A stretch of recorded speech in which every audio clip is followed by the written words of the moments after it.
ಹುಬ್ಬಳ್ಳಿಯಲ್ಲಿ ಮರ್ಯಾದಾ ಹತ್ಯೆ ಪ್ರಕರಣ ಸಂಬಂಧ ಮತ್ತೆ ಇಬ್ಬರು ಆರೋಪಿಗಳ ಬಂಧನ. ಬಸಪ್ಪ ಸೋಲಾರಗೊಪ್ಪ, ಅನಿಲ್ ಗೌಡ ಪಾಟೀಲ್ ಬಂಧಿತರು. ಹುಬ್ಬಳ್ಳಿಯ ಗ್ರಾಮೀಣ ಠಾಣೆ ಪೊಲೀಸರಿಂದ ಬಂಧಿಸಲಾಗಿದೆ.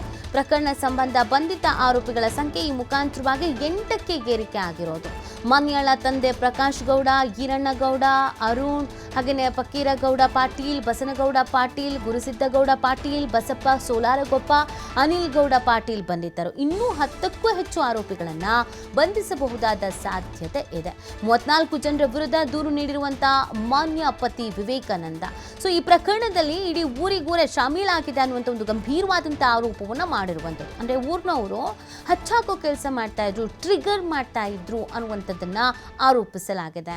ಮಾನ್ಯ ತಂದೆ ಸುಮ್ಮನೆ ಇದ್ರೂ ಕೂಡ ಊರಿನವರು ಬಿಡ್ತಾ ಇರಲಿಲ್ಲ, ಅವರನ್ನ ಟ್ರಿಗರ್ ಮಾಡೋ ಕೆಲಸ ಮಾಡ್ತಾ ಇದ್ರು, ಪ್ರಚೋದನೆ ಮಾಡ್ತಾ ಇದ್ರು ಅನ್ನುವಂಥ ಕೇಸನ್ನು ಕೂಡ ನೀಡಲಾಗಿದೆ. ಹಾಗಾಗಿ ಈ ಪ್ರಕರಣದಲ್ಲಿ ಸುಮಾರು 34 ಜನರ ವಿರುದ್ಧ ಎಫ್ಐಆರ್ ದಾಖಲಾಗಿರೋದು. ಇಲ್ಲಿವರೆಗೂ 10 ಮಂದಿಯನ್ನು ಬಂಧಿಸುವಲ್ಲಿ ಯಶಸ್ವಿಯಾಗಿದ್ದಾರೆ ಅನ್ನೋದು ಗೊತ್ತಾಗ್ತಾ ಇದೆ. ಇನ್ನಿದ್ದವರು ಊರಿಗೂರೇ ಬಿಟ್ಟು ಹೋಗಿದ್ದಾರೆ ಅನ್ನೋದ್ರ ಬಗ್ಗೆ ಕೂಡ ಮಾಹಿತಿ ಇದೆ. ಅವರಿಗಾಗಿ ಹುಡುಕಾಟವನ್ನು ನಡೆಸುವಂಥ ಕೆಲಸವನ್ನು ಕೂಡ ಮಾಡಲಾಗ್ತಾ ಇದೆ.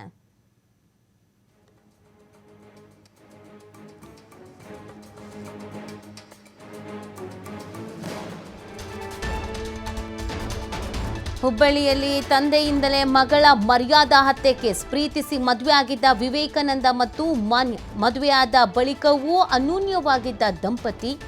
ಮಾನ್ಯ ವಿವೇಕಾನಂದರ ಮತ್ತಷ್ಟು ಫೋಟೋಗಳು ಇದೀಗ ವೈರಲ್ ಆಗ್ತಾ ಇದೆ. 7 ತಿಂಗಳ ಗರ್ಭಿಣಿಯಾಗಿದ್ದ ಮೃತ ಮಾನ್ಯ. ಕೆಲ ದಿನಗಳ ಹಿಂದಷ್ಟೇ ಸೀಮಂತ ಶಾಸ್ತ್ರ ಮಾಡಿದ್ರು ಕುಟುಂಬಸ್ಥರು. ಮತ್ತೊಮ್ಮೆ ಅದ್ದೂರಿಯಾಗಿ ಸೀಮಂತ ಮಾಡೋದಕ್ಕೆ ಸಿದ್ಧತೆಯನ್ನು ಕೂಡ ನಡೆಸಿಕೊಂಡಿದ್ರು. ಅಷ್ಟರಲ್ಲೇ ತಂದೆಯಿಂದಲೇ ಬರ್ಬರವಾಗಿ ಕೊಲೆ ಆಗಿರುವಂಥದ್ದು ಮಾನ್ಯ. ಇವರ ಫೋಟೋಗಳು ಈಗ ವೈರಲ್ ಆಗ್ತಾ ಇದೆ. ಅನ್ಯೂನ್ಯವಾಗಿ ತಮ್ಮ ಸಂಸಾರವನ್ನು ತಾವು ನಡೆಸ್ತಾ ಇದ್ರು, ಜೀವನ ಕಟ್ಕೊಂಡಿದ್ರು. ಮನೆಯ ವಿರೋಧದ ನಡುವೆಯೂ ಮದುವೆ ಆಗಿದ್ರು. 2 ಬಾರಿ ರಾಜಿ ಸಂಧಾನ ಎಲ್ಲ ಆಗಿತ್ತು. ಸೊ ಯಾವುದೇ ಸಮಸ್ಯೆಗಳು ಬರಲ್ಲ ಅಂತ ಭಾವಿಸಿದ್ರು. ಆದರೆ ಇದೀಗ ಈ ಪ್ರಕರಣಕ್ಕೆ ಸಂಬಂಧಪಟ್ಟಂತೆಗೆ ಕೆಲವರನ್ನು ಅರೆಸ್ಟ್ ಮಾಡಿದರೆ ಇದೀಗ ಇವರ ಫೋಟೋಗಳು ವೈರಲ್ ಆಗ್ತಾ ಇದೆ.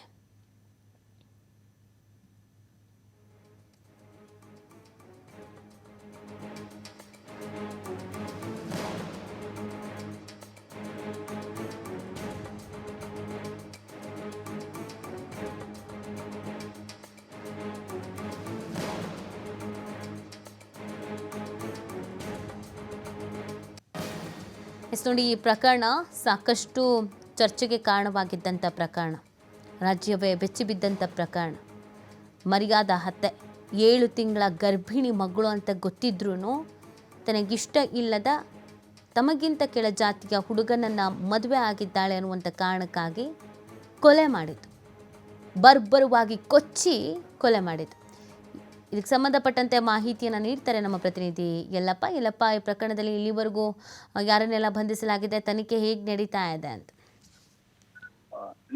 ಏನು ಮರ್ಯಾದೆ ಹತ್ಯೆ ಪ್ರಕರಣ ಸಂಬಂಧಪಟ್ಟಂಗೆ ಈಗಾಗಲೇ 8 ಜನರಿಗೆ ಹೆಡೆಮುರಿ ಕಟ್ಟುವಂತಹ ಕೆಲಸವನ್ನ ಹುಬ್ಬಳ್ಳಿ ಗ್ರಾಮೀಣ ಠಾಣೆ ಪೊಲೀಸರು ಮಾಡಿದರೆ, ಏನು ಕೊಲೆಯಾದಂತಹ 3 ಗಂಟೆಯಲ್ಲಿ 3 ಜನ ಸತ್ತಂತಹ ಇಲ್ಲಂದ್ರೆ ತಂದೆ ಪ್ರಕಾಶ್ ಗೌಡನ ಸೇರಿ ಇಲ್ಲಂದ್ರೆ 3 ಜನರಿಗೆ ಅವತ್ತೇ ಬಂಧಿಸುವಂತಹ ಕೆಲಸವನ್ನ ಮಾಡಿದ್ರು. ಇನ್ನೂ 3ರನ್ನ ನಿನ್ನೆ ಅರೆಸ್ಟ್ ಮಾಡುವಂತಹ ಕೆಲಸಕ್ಕೆ ಇಲ್ಲಂದ್ರೆ ಪೊಲೀಸರು ಕೈ ಹಾಕಿದ್ರು. ಮತ್ತೆ ಇಲ್ಲಿ ಅಂತಂದ್ರೆ ಮಧ್ಯರಾತ್ರಿ 2ರನ್ನ ವಶಕ್ಕೆ ತೆಗೆದುಕೊಂಡು ವಿಚಾರಣೆ ಮಾಡ್ತಾರೆ. ಮತ್ತು ಅವ್ರ 8 ಜನರು ಸಹ ಇಲ್ಲಿ ಅಂತಾರೆ ಜೈಲಿಗೆ ಹತ್ತುವಂತಹ ಕೆಲಸವನ್ನು ಸಹ ಈಗಾಗಲೇ ಹುಬ್ಬಳ್ಳಿಯ ಗ್ರಾಮೀಣ ಠಾಣೆ ಪೊಲೀಸರು ಮಾಡಿದ್ದಾರೆ. ಇನ್ನು ಇನ್ಸ್ಪೆಕ್ಟರ್ ಮುರುಗೇಶನ್ ಅವರು ಇಲ್ಲಿ ಅಂತಾರೆ ಒಂದು ಸರ್ಜಿಕಲ್ ಸ್ಟ್ರೈಕ್ ಅನ್ನೇ ಇಲ್ಲಿ ಅಂತಾರೆ ಮಾಡ್ತಾರೆ. ಯಾಕಂದ್ರೆ ಬರೋಬ್ಬರಿ 34 ಜನರ ವಿರುದ್ಧ ಮಾನ್ಯಳ ಪತಿ ವಿವೇಕಾನಂದ ದೂರನ್ನ ನೀಡಿದ್ರು.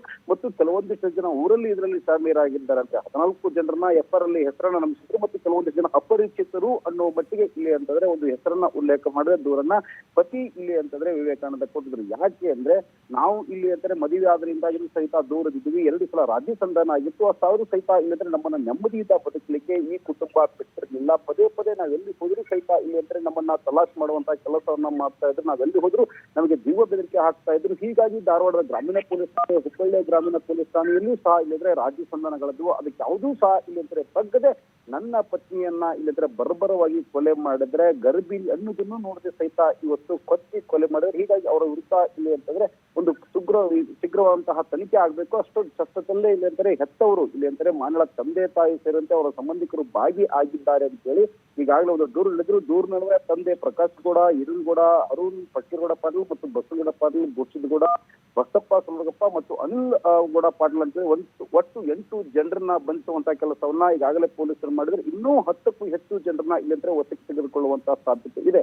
ಯಾಕಂದ್ರೆ 34 ಜನರನ್ನು ಸಹ ಇಲ್ಲಂದ್ರೆ ದೂರು ನಡೆದ್ರೆ ಅಷ್ಟೊಂದು ಸಹಿತ ಇಲ್ಲಂದ್ರೆ ಬಂಧಿಸಲಿಕ್ಕೆ ಆಗೋದಿಲ್ಲ. ಯಾಕಂದ್ರೆ ಅವರು ಯಾರ ಜೊತೆ ಸಂಪರ್ಕದಲ್ಲಿದ್ರು ಅನ್ನೋದ್ರ ಬಗ್ಗೆ ಇಲ್ಲಿ ಪ್ರಕಾಶ್ ಗೌಡ ಏನಂದ್ರೆ ಪ್ರಮುಖ ಆರೋಪಿ. ಪ್ರಕಾಶ್ ಗೌಡನ ಒಂದು ಮೊಬೈಲ್ ನಂಬರ್ ನ ಟ್ರೇಸ್ ಮಾಡೋ ಮುಖಾಂತರ ಅವನ ಜೊತೆ ಯಾರು ನಿರಂತರ ಸಂಪರ್ಕಿಸಿದ್ರು ಮತ್ತೆ ಇದಕ್ಕೆ ಕುಮ್ಮಕ್ಕು, ಈ ಕೊನೆಗೆ ಕುಮ್ಮಕ್ಕು ಯಾರು ನೀಡಿದ್ರು ಅನ್ನೋದ್ರ ಬಗ್ಗೆ ತನಿಖೆಯನ್ನ ಮಾಡಿ ಇಲ್ಲಿ ಅಂತಂದ್ರೆ ಬಂಧಿಸುವಂತ ಕೆಲಸ ಮಾತ್ರ. ಇನ್ನೂ 10ಕ್ಕೂ ಹೆಚ್ಚು ಜನರ ಬಂಧಿಸುವ ಕೆಲಸಕ್ಕೆ ಈಗಾಗಲೇ ಪೊಲೀಸರು ಕೈ ಹಾಕ್ತಿದ್ದಾರೆ. ಇದರ ನಡುವೆ ಸದ್ಯ ಇವತ್ತು ಇನಾಮೀರಾಪುರ ಗ್ರಾಮದ ಪರಿಸ್ಥಿತಿ ಯಾವ ಮಟ್ಟಿಗೆ ಅಂತಂದ್ರೆ ಅಲ್ಲಿ ದಲಿತ ಕುಟುಂಬ ಕೇವಲ 3-4 ಕುಟುಂಬಗಳು ಮಾತ್ರ ಇದ್ದು ಅವರೆಲ್ಲರೂ ಇವತ್ತು ಜೀವನ ಮಾಡೋದು ಕಷ್ಟಕರವಾಗಿದೆ. ಇದೇ ಹಿನ್ನೆಲೆಯಲ್ಲಿ ನಿನ್ನೆ ಜಿಲ್ಲಾಧಿಕಾರಿಗಳು ಯಾವಾಗ ಇಲ್ಲಿ ಅಂತಂದ್ರೆ ಮಾನ್ಯಾಳ ಕುಟುಂಬಸ್ಥರಿಗೆ ಚಿಕಿತ್ಸೆ ಪಡೆಯುವಂತಹ ಖಾಸಗಿ ಆಸ್ಪತ್ರೆಗೆ ಭೇಟಿ ನೀಡಿದಾಗ ಅವ್ರ ವಿರುದ್ಧ ಇಲ್ಲಿ ಅಂದ್ರೆ ಅಳಲನ್ನ ತೆಗೆದುಕೊಂಡ್ರು. ಯಾವ ಒಬ್ರು ಸಹ ಇಲ್ಲಿ ಅಂದ್ರೆ ಅಂತಿಮ ಸಂಸ್ಕಾರದಲ್ಲಿ ಭಾಗಿಯಾಗಲಿಲ್ಲ. ಅಷ್ಟೊಂದು ಭಯದ ವಾತಾವರಣ ಇವತ್ತು ಗ್ರಾಮದಲ್ಲಿ ನಿರ್ಮಾಣವಾಗಿದೆ. ಗ್ರಾಮಕ್ಕೆ ಹೋಗಿ ಸಭೆ ನಡೆಸಿ ಆ ಕುಟುಂಬಸ್ಥರಿಗೆ ನೆರವಿನ ಹಸ್ತ ನೀಡಿ ಅಂತೇಳಿ ಅಂಗಲಾಚಿದ್ರು. ನೀತಿ. ಓಕೆ, ಥ್ಯಾಂಕ್ ಯು ಎಲ್ಲಪ್ಪ ತಮ್ಮ ಡೀಟೇಲ್ಸ್ಗಾಗಿ.